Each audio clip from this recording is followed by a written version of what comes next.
went to the draft combine. So all these things, that's when I was like, okay, this is actually happening. 3 years overseas, I was a hermit, man. I rarely left the house. I have more leeway in the NBA to take, extra steps or rip through. I know it's a sacrifice. I know what I signed up for.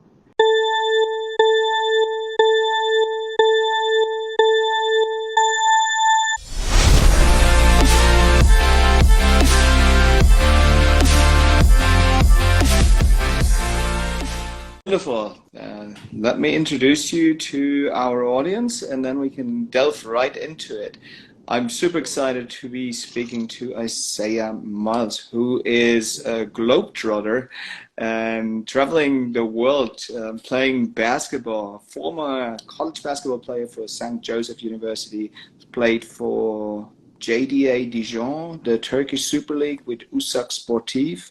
Delaware Bluecoats, Hapoel Holon BC in Israel, Limoges in the Euro Cup, Prometheans Patras, and now the Greek league with AEK BC. Quite a list that you have. Walk me through it. How did you start playing basketball, and how did you venture into the world outside of it? Man, it's first of all, I just want to say, you labeling or listing all those teams like that, kind of putting it in perspective. I never really sat down and thought about it. How much of a blessing, it is to be able to be playing for this long. And I still got, a lot of years still left on me, but I just had to add that. That's crazy when you go down that list. But nah, man, I've been playing basketball probably since I was 5 or 6, man. My dad, he put the basketball in my crib when I was young, and it kind of was our whole life growing up. Everything I did was basketball, tournaments, AAU tournaments, middle school, high school, college. It was implemented. My dad, he was a huge basketball fan. He's a huge basketball player. He wasn't able to really go as far as he wanted to. So he kind of instilled that through me. So I'm kind of like living both our dreams right now.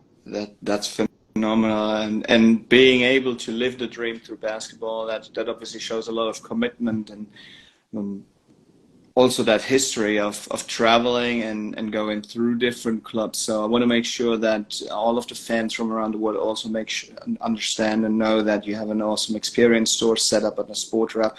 Anyone listening right now, make sure to head over to Isaiah's experience store, book some really cool, unique experiences with you. You play college, and it's March Madness right now. What does that mean to you? Do you follow it? What's your prediction? Can I get some insights here for my brackets? I haven't followed college, not gonna lie, in a while. Probably ever since I graduated, I probably followed it for like another 2 more years, and then after that, it was just so hard to follow from being away, and then the time zones and stuff like that. My cousin, he coaches at my old school, so that's kind of why now I'm kind of getting back into it, just to follow up with my old school. But I know I had Houston and Purdue going pretty far. I think Purdue, I got them going pretty far now. All right. Okay, great. So I'll add that to my bracket. Yeah. I'll check into that. But I can totally understand that once you are a pro, once you're traveling the world, you can see there's a lot more than college out there. Now, you found a home. It seems like after all of these travels that you've gone through, you found a home in Greece, and you're playing for your second team there. Can you tell us a little bit about your life in basketball in Greece and why you stayed? Greece it's one of the most Americanized countries I've been to so far in my whole career.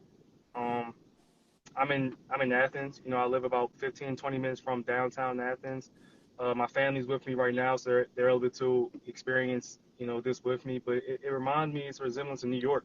Any kind of store you look for, anything you need, it's right there. I've been in countries where it was hard to find simple things. My mom would always mail it to me or ship it to me. Simple things like seasonings for certain foods and stuff like that. But now here, it's easier to find. It's easier to get around. Everyone here speaks English. the fan base is huge. Like I love our fan base. You kind of get like a celebrity vibe just being around the city because our fan base is so big. You know, they support the team, you know, a lot. I really, you know, I enjoy Athens. You know, it's a little bit of everything here. You know, you can get into the city, and then they have, you know, beaches. You know, it's near the water. So if you want to go near the beach and, you know, soak up some sun, you know, get your toes wet, you can do that as well. Food here is amazing. You know, I honestly have no complaints. It, it sounds like I have to hop on the next train, the next plane to head over there. It's Definitely. I've been to Athens before, and I wholeheartedly agree. It's an absolutely amazing city. So I understand why you got, call it, quote unquote, stuck there. But going through all of those different experiences, and you said, hey, it's one of the most Americanized cities, and experiences where you're playing at. What was that initial decision to say, hey, look, I am going abroad, I'm going to play overseas after graduating, and what made you came back here to the Blue Coats, and I'm like, you know what, I'm going back overseas. Can you walk Yeah. us through those decisions? Um, Initially, I mean, I'll take it back from college. I'm not gonna lie. My first 3 years in college, I did not see myself playing professional basketball. I didn't see myself playing professional basketball. I wasn't really doing as well as I would have liked. Um, and then that summer, my junior year, going into my last year in college, I changed my body. I started eating right. I kind of gained, some confidence. I started playing well. And it wasn't until towards the end of the season where I had another teammate named DeAndre Bembry, who was drafted that year. He had coaches coming to him, like scouts coming to the games and coming to practice. And it wasn't until that when it kind of lit a fire into me to say, okay, here's my chance. And then, leading up to the end of my senior year, that's when I started getting agents contacting me. I started getting, interest into, postseason tournaments. I went to the draft combine. So all these things, that's when I was like, okay, this is actually happening. So obviously that dream of being drafted didn't happen. So that's when I wanted to continue playing basketball. I felt like I was good enough. So that's when I went, playing overseas. It was a, weird experience. It was nerve wracking. I did well my first, few years overseas, and that's when I wanted to go to the Blue Coats in the G League. Um, I felt like my window was kind of closing with my dream because my dream is to play in the NBA. I felt like my window was closing somewhat, so I kind of wanted to take that last shot to make my way to the NBA and try to go to the NBA. Just at least try. I wouldn't have forgave myself once I retired if I would have never tried it. At least I can try it and say, okay, it didn't work out. It did work out. So I tried it. Didn't go as planned. I played well, but it was other things that took place. Situation, and I just saw myself more happy playing overseas. I felt like I was more of like a shadow and boxed in with the G League, while overseas, like I've told you, if a team or a club has a really good fan base, you kind of feel important. And I kind of missed that importance of feeling like part of a team. I didn't really get that feeling when I was in the G League. I felt like it was more individual. Everything was individual. Everything was, everybody was trying to get their own and do something for themselves. But I feel like overseas, basketball and just the community and just like the history of it is all team based. So I kind of missed that team feeling. So that's why I chose to come back. And then that's when I think COVID hit that year. I went to France, a team called Cholet, and COVID hit that year.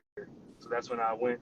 I went back home, and then I think I played in Israel, and then I went back to Greece after Israel. Then I had to get surgery on my knee. So I actually this is my first year playing back after a year off from surgery. So I had to deal with that whole thing, rehabbing and getting back. So I'm just happy to be here, man. It's a long journey. It sounds like it, and I can absolutely see like AAK in Athens is to my understanding, it's the biggest club in Greece, right? Like I know from football in terms of that fan base, that Yeah, Athens fans are a little bit crazy in a positive sense, but yeah, that's what I understand about Athens. yeah. Yeah, No, well, they love their sports, man. It's AEK, Panathinaikos, and Olympiacos are kind of like the big three with like the largest fan base in Athens. So it gets pretty crazy, especially when we play those teams. I can see that. Now you've been to that many different teams and countries. Do you have any secrets on how to adapt to a new team or to a new country? Um, Adapting to a new team, I think what's worked for me is just being myself. Doing what I've been doing since day one that allowed me to get to the position where I'm at now. Not adding anything or changing anything, just kind of being who I am. I have meetings. Usually, every team I go to, I have a meeting with the coach, and I'll ask him, what's my role in this team, and they'll tell me, and I'll do whatever I can to the best of my ability to achieve that role. Um, as far as in the country, like honestly, the past probably 2 or 3 years is when I started venturing out and trying new things and trying new cultures and trying the food and stuff. My first probably 3 years overseas, I was a hermit, man. I rarely left the house. I would just go to practice, go to games, come home, play Call of Duty, FaceTime my family. But I've kind of realized that it kind of helps the time go by. It makes the time go by smoother, and it's just the opportunity that you don't want to miss. People overseas tend to forget that we're playing a game for a living. It's a blessing to be able to do this, and we're traveling the world for a living. So to be able to come over here, you gotta take advantage of the opportunity that we have. So I've been trying to do that the best of my ability and just trying to dive into the culture as much as I can while I'm over here. Yeah, that makes a lot of sense. Now, you mentioned your family is with you right now. How much of a role does that play? And you just mentioned earlier, hey, I FaceTime my family. What's that role of family? How by being overseas and obviously not seeing them as often, and how does that impact an athlete on the field or off the field? Yeah, it's tough, man. Like my sister's with me. This is the first time she's ever been overseas. It's first time she's not first time, but first time she's seen me play in person in a long, long time since college. It's tough, man. Like I'll be lying if I say it was easy. It's tough. It's a 10-month season. We're away from our families for 10 months. It's a time difference. So when I'm going to bed, they're waking up. So it's hard to kind of stay in constant contact. Um, but at the end of the day, you got to kind of realize your purpose and realize your why. And like my why for doing this is, to once I retire, is to reap the benefits of what I'm doing for my family. I know it's a sacrifice. I know what I signed up for, and I know it will all pay off. And my family, they do the best they can by supporting me. They still keep up with all my games. Like I said, they come out to visit me.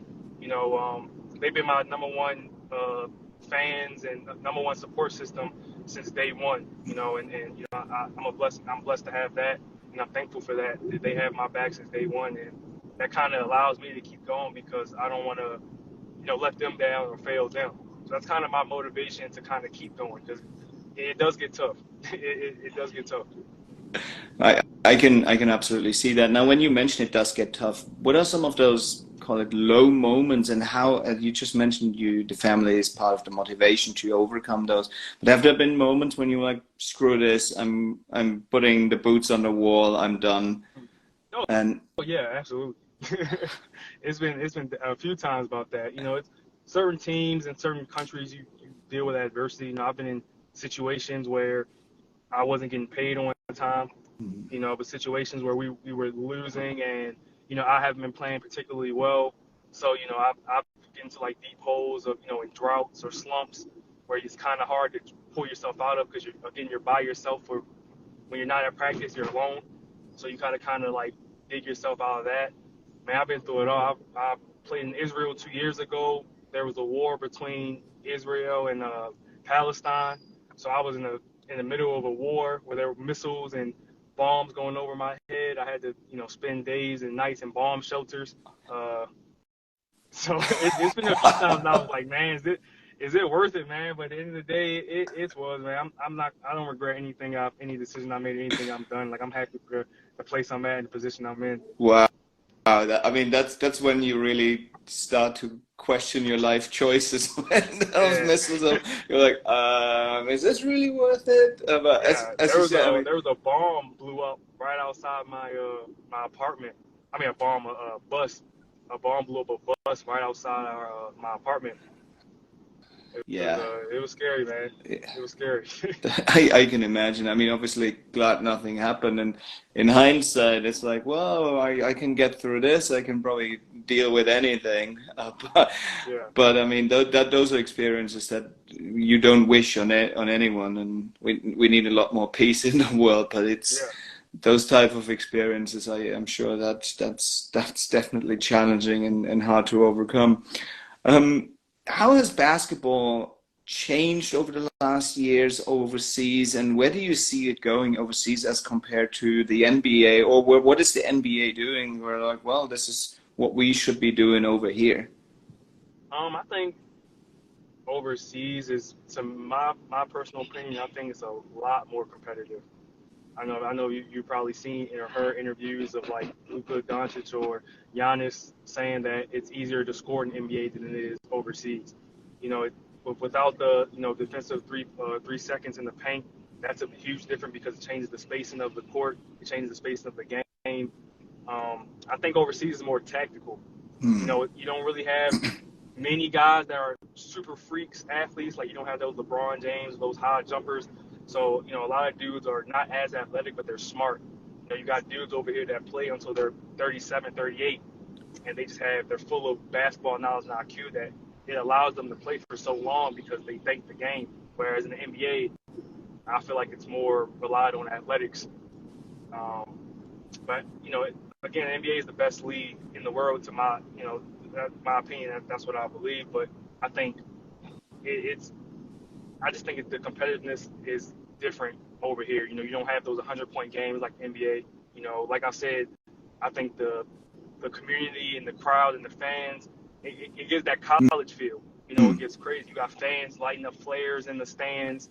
You got hundreds of thousands of fans waiting outside, lined up. I feel like it doesn't get that big in the NBA until the playoffs, but NBA has 82 game seasons where we have only 32. So Hmm. that's why every game kind of is important for us. Yeah, and you have that relegation promotion system as well that generally Yeah, puts a lot of pressure on the teams. Like, yeah, yeah, you can't tank. You're not going. yeah, You're not going like, oh, yeah, let's yeah. You lose this. can't No, do I'm like, that. no, we're Yeah, not losing this one. yeah. You can't do that at all.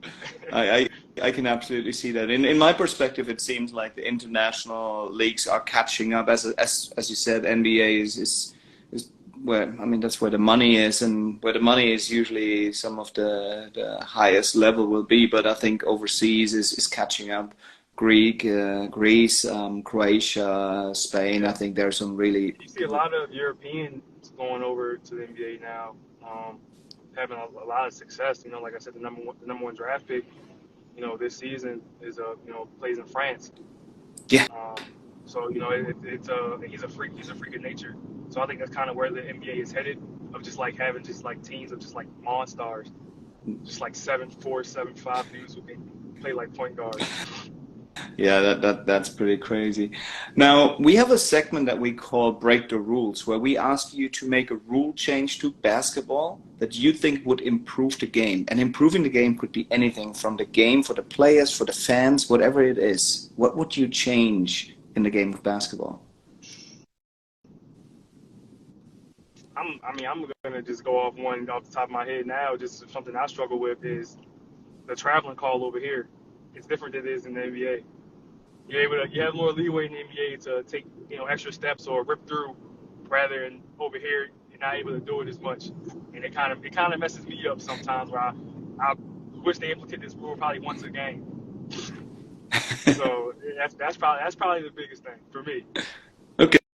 I can see. I played basketball in Germany when I grew up, so the Germans are very strict Yeah, yeah, yeah, on the travel. And it's like, yeah, that's 2.5 steps. That's already too much. yeah. I also wish that the seasons here were a little bit shorter. Hmm. You know, we start before the NBA and we finish after the NBA. And they have 82 games, but we only have 32. That's a You know, long season. some teams and countries, you know, they only play one game a week. So you know, you got practice from Monday through Friday, play Saturday, off Sunday, you do it all again, all over again. So I wish they kind of like just, you know, probably slim down the season of, you know, a few months. That'd be perfect. Just because, you know, being home for 3 months and then coming right back over here to do it all over again, it's tough on your body. There's been times when I come home overseas after a season and I feel like I'm 48 instead of 28. You know, my knees be killing me, man, and a lot of dudes can tell you that. It's, you know, we practice so much, it's a lot of wear on your Mm. body. So I just wish that, you know, they kind of shorten the season over here. I hope that they kind of make that move, because you can see now in today's game, a lot of dudes are getting hurt. A lot of main players, especially in the EuroLeague and the higher levels, they're starting to get hurt a lot more just because of the load that they have going on with them. Yeah, yeah, I can see that now. Load management is a thing that's heavily discussed in the NBA right now. Is that happening in Europe, or are you always starting the top five, six, seven players? Now, you always start the top 5, 6 players. Like I said, every game is important, so you Mm. don't want to, you know, rest the main player, and then you lose that game, and now you're struggling with, you know, being in the playoff, you know, fight, and you know, just little things like that. So it's most likely, you know, you play every game like it's your last. Yeah, fair That's like the enough. mentality over here. Yeah, and I know home is Baltimore for you, right? Yes, yeah. And you are involved with, you got a foundation that's supporting youth in Baltimore. You're caring about, judging from your SPRTER profile, you're looking at-risk youth. You also launched a foundation. What's it mean to you to still give back to the Baltimore community and be involved in it and supporting kids? It means a lot, man. It means a lot to be able to give back. Again, like I said, I'm so highly blessed and favored that it means a lot to be able to give back for all of that. It's where I started from. You know, Baltimore raised me. Baltimore made me who I am. So it's only right that I give back. Um, I give the kids in Baltimore life and hope to show that, like, okay, this dude is from where I'm from. Look where he's at. He made it to where he is now. I can do that too. So with Hmm. my foundation, I do that a lot with my foundation.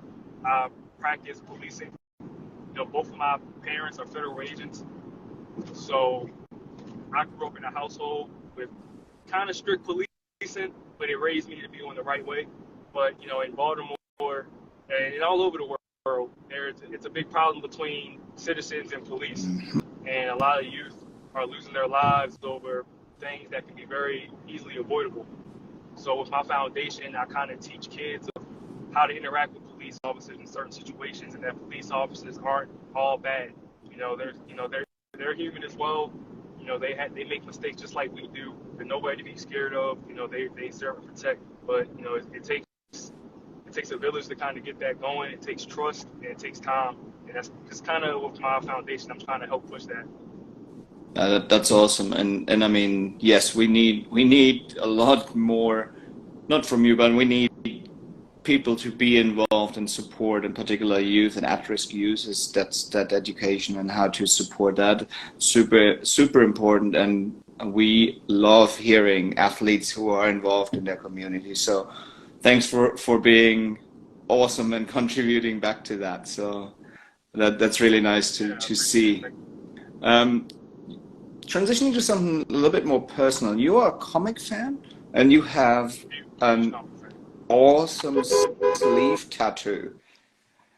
How do Yeah. they connect, and like where does the inspiration come from? Is that from the comic books, or like how does it all connect to that? Oh man, my love for comics kind of started since since I can remember. Again, something that was brought on to me from my dad. You know, even now, that it brings back memories of my past. You know, Saturday morning watching superhero cartoons with my dad. Um, I can even now at 28 years old, my dad's 54, 55. I can call him right now and ask him who's better, Superman or Batman, and we'll have a hour, 2 hour long argument about it. So it's like my love for comics comics was kind of my connection and my bond with my dad. It's kind of what we bonded over, and it kind of went from there. It kind of went from there. It allowed me to kind of let me had that inner child in me. A lot of people are so fast to grow up, and in this world you kind of have to grow up. But loving comics and watching comics and being around it, it reminds me that I still have a child somewhere inside of me, and it allows me it makes life easier for me. That's really interesting to hear. Now, I'm gonna put you on the spot. You just talked about Superman or Batman. Who is better? Batman. All right. There was no hesitation. Oh yeah, that's the argument, Batman. I'll die on that hill. That's awesome. Now, I want to follow up. I want to wrap things up. I'm cognizant of your time. You're in a car, so thanks for making time. Yeah, of course. But we wrap up generally with the question of two questions. One, what is the rest of your plan for 23? What are we expecting? A new tattoo? What are we expecting on the field? Any of those personal and career goals? Right now, we're in a good spot with Ike, finishing up the season. We're gonna try to stay strong and have a good standing for playoffs. We're in Champions League. We just made it to the top 8, which is a huge accomplishment for the team. So we're gonna focus on that. I just kind of want to win something this season. It's Champions League, a Final Four, or it's the Greek League. Kind of my main priority is finishing out this season, either winning and healthy. Again, this is my first season back after my knee surgery, so I want to be able to finish it healthy. It's a healthy knee. And from then, I enjoy my summer, and we'll see what the off season takes us. But I think once we just focus on what we have to do right now, I think everything else will fall into place. So right now, I'm just focused on finishing up this season as strong as possible. Okay, well, good luck with the season and staying healthy. That summer, are you going to be back in the US, or are you spending it in Mykonos? I might spend a week in Mykonos. We'll see. I might have my family come back out here, and we might take a trip to Mykonos. But I live in Arizona, so I've been kind of missing the Arizona weather right now, so I might head back there. Okay, that makes a lot of sense. It's definitely warm enough in Arizona, that's for sure. Yeah. Now, if you have one message to the next generation of basketballers, what would it be? Keep going, man. Keep going. That's kind of my motto for everything. Keep going. I know times make it hard. It's cliche to say, but it's true. You got to kind of find your purpose and find what keeps you going and stick to that. If it's something small, something big, find what means a lot to you, what you cherish, and use that as fire to your fuel to your fire, and just keep going. Things may not turn out the way that you plan to be at first, but it allows you to keep going. You weather that storm. You go through that. You'll see a light in the tunnel. Awesome. I have nothing to add here. Totally agree. Thank you so much for joining the SPRTER Podcast. Great to have you. All of your fans, make sure to check out the SPRTER Experience store. All of our listeners, make sure to follow you on all of the socials. Say Blessed 15, and we'll link you out. We'll super appreciative of your time and insights, and stay healthy and all the best. Sounds good, man. Thank you so much for the opportunity. Thank you. Have a great day. Bye. You too. Bye.